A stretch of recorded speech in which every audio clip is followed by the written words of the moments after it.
नमस्कार। आज हम हेडिंगली में जो भारत की हार हुई इंग्लैंड से उस पर थोड़ी गहराई से बात करेंगे। हमारे पास मैच के विश्लेषण से जुड़े कुछ स्रोत हैं। सोचिए, भारत की तरफ से 5 शतक लगे, गिल 147, पंत के 2 शतक, एक पहली पारी में 134, दूसरा 100, फिर जायसवाल और राहुल का भी शतक दूसरी पारी में। फिर भी टीम हार गई। तो चूक कहाँ हुई?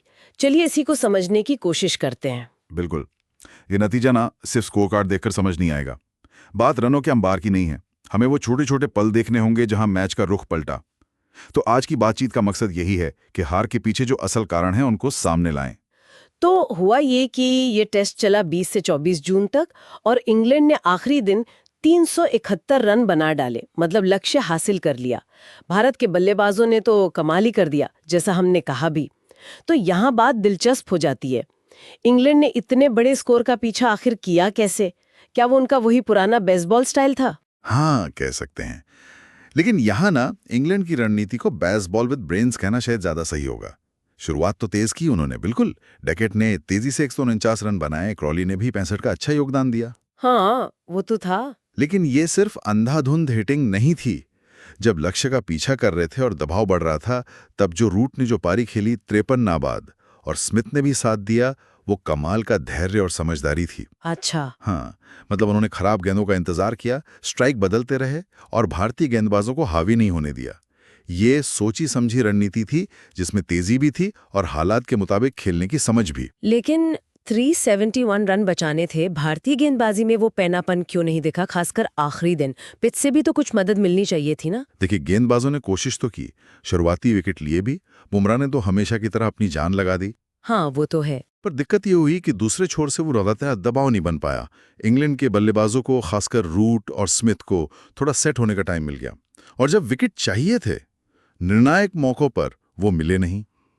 लेकिन गेंदबाजी से भी बड़ी समस्या शायद फील्डिंग की रही। हाँ, वो तो मैंने भी पढ़ा। इंग्लैंड की पहली पारी में 5 कैच छोड़ दिए।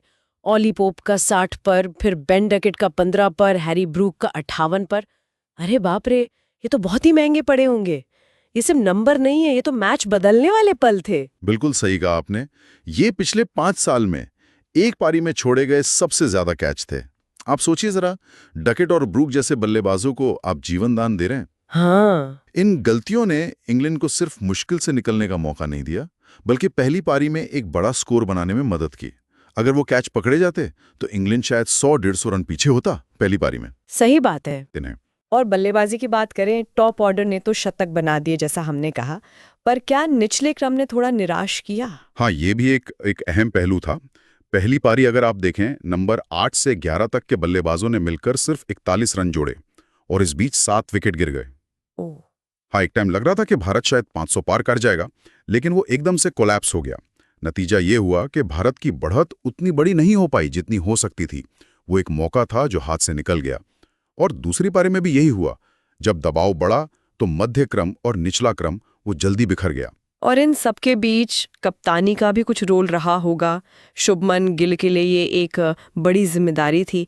क्या आपको लगा कि अनुभव की थोड़ी कमी या कप्तानी का दबाव कहीं दिखा? देखिए, किसी नए कप्तान पर सीधे उंगली उठाना तो ठीक नहीं, लेकिन हाँ, ये मानना पड़ेगा कि कप्तानी आसान नहीं थी। कुछ मौकों पर, खासकर मैच के आखिरी दिन, जब इंग्लैंड लक्ष्य की तरफ बढ़ रहा था, तो ऐसा लगा कि शायद रणनीतिक फैसलों में या फील्ड प्लेसमेंट में या गेंदबाजों को बदलने में थोड़ी थोड़ी हिचकिचाहट थी। शायद दबाव में कुछ और अलग, कुछ आक्रामक फैसले लिए जा सकते थे। टीम की जो बॉडी लैंग्वेज थी वो भी थोड़ी सी ग्रीवी नजर आ रही थी। ये चीजें शायद अनुभव के साथ बेहतर होती हैं। तो मतलब अगर हम सार निकालें तो 5 शतक लगने के बाद भी वो छूटे हुए कैच बहुत भारी पड़े, मनोवैज्ञानिक तौर पर भी और स्कोर पर भी। फिर अहम मौकों पर गेंदबाजी उतनी असरदार नहीं रही और निचले क्रम की बल्लेबाजी ने वो साथ नहीं दिया जिसकी उम्मीद थी। और हाँ, शायद कप्तानी में भी थोड़ा दबाव दिखा। बिल्कुल सही। ये सब चीजें ना आपस में जुड़ी हुई हैं। एक डिपार्टमेंट कमजोर होता है तो उसका असर दूसरे पर पड़ता है। इंग्लैंड ने अपनी प्लानिंग पर अमल किया और प्रेशर में ज्यादा संयम दिखाया। भारत के लिए ये मैच एक तरह से एक सबक है।